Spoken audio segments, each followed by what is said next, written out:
Hi, we are from At Home Tuition.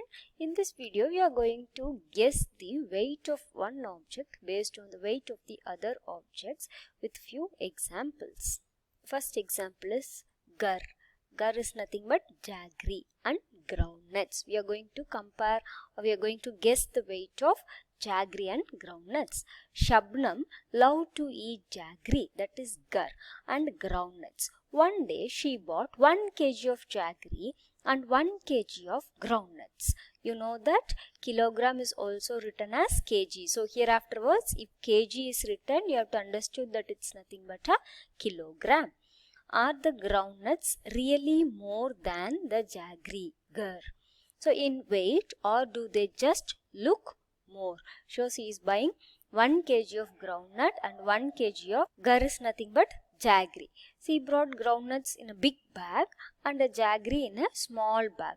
So she got a doubt. Oh, the groundnuts look so much more than the jaggery. So now she got a doubt whether the weights are equal or the weights are different or just they look more for equal weights. Now we look into the answer. So now the question is, are the groundnuts really more than jaggery in weight? No, because she bought both are 1 kgs. The groundnuts do not weigh more than jaggery. Both of them are equal in weight, that is 1 kg.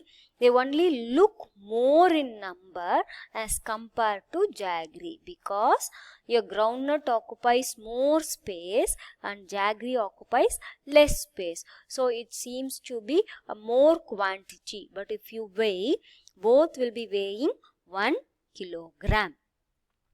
Next question is, guess for which of these you need a bigger bag. So you are going to buy 1 kg of popcorn or 1 kg of sugar. You are buying 1 kg of popcorn or 1 kg of sugar. So which one you need a bigger bag? So for 1 kg of popcorn, we will need a bigger bag because popcorn occupies more space and 1 kg of sugar occupies less space. So for buying popcorn, you have to take a bigger bag.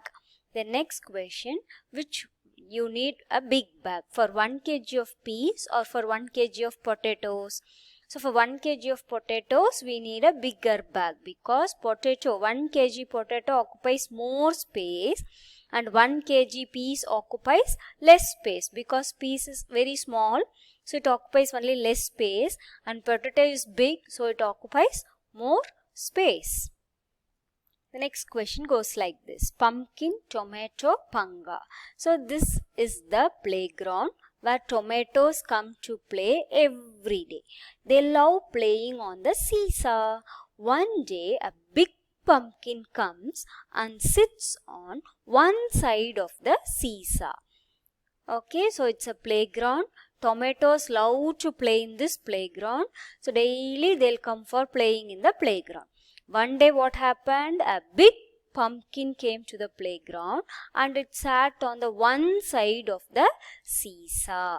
Okay, when he does not get up for a long time, the tomatoes decide to sit on the other side and lift the pumpkin up so that he falls off. So what happened? These tomatoes are waiting for a long time, but this pumpkin didn't get up from the one side of that seesaw. So what all the tomatoes did? They all jumped one by one on the other side of the seesaw so that if the weight is increased, the pumpkin will jump from the seesaw and it will get fall off. So the little tomato started climbing on to the other side. So it started climbing all the potatoes in the line. So 1, 2, 3, 4, 5, all 25 tomatoes climbed up. But what happened, you know? The pumpkin is still sitting and laughing. Okay, so the big tomatoes decided to help. All the small tomatoes first jumped on the other side. Okay, but still the pumpkin's weight is more. So it's sitting and laughing at the tomatoes. Now the big tomatoes decided to help the small tomatoes.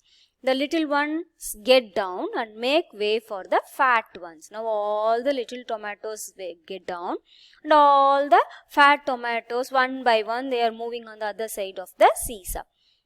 Now they have taken 1, 2, 3, 4, 5 like this 20 big tomatoes take a seat on the other side of the seesaw. Now what happened? Yay! The pumpkin is up in the air. It shouts, bring me down, please. So this is the story. Now we have to answer few questions based on this story. Now let's see the questions one by one. How many small tomatoes do you think could lift the pumpkin up? 10, 20 or 40? Guess your answer. Now what we have seen?